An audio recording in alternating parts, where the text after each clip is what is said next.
Welcome back to a daily dose of good news. Jesus' heart of compassion for others is incredible.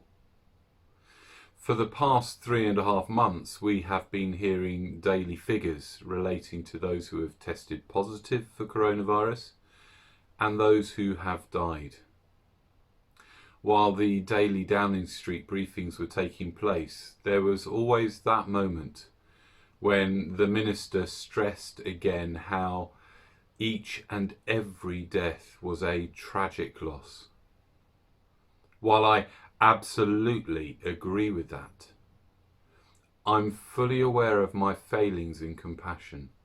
Numbers are numbers, and I don't always put faces to each and every one.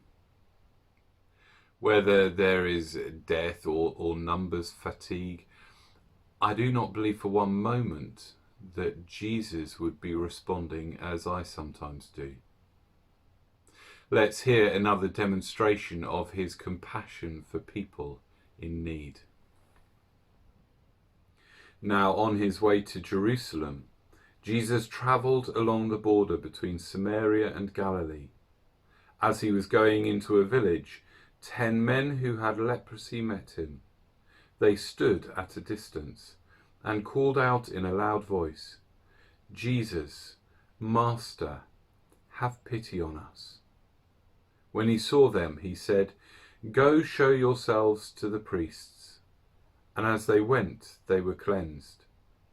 One of them, when he saw he was healed, came back, praising God in a loud voice.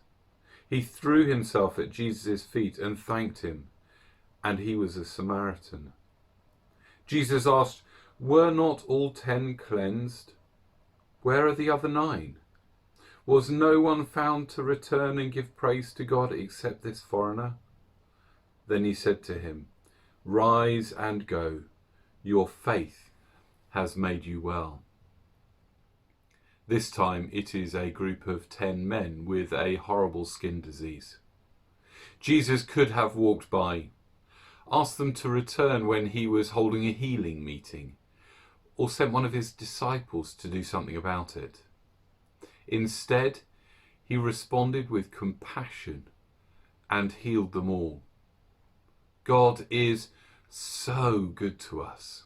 His compassion is unending. And our response? Are we like the one man, quick to see what God has done and rush to him in thankfulness?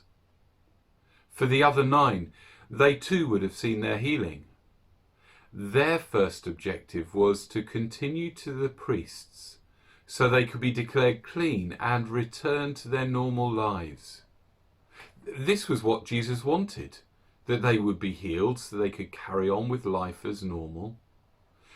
The one man, though, recognizing what Jesus had made possible for him through his healing, decided to first take time to thank Jesus. His future would wait. Thankfulness couldn't. Perhaps you want to take a minute or two after this to think through what God has been doing for you recently. Then purposefully go to him in thankfulness before you carry on with your day. See you tomorrow.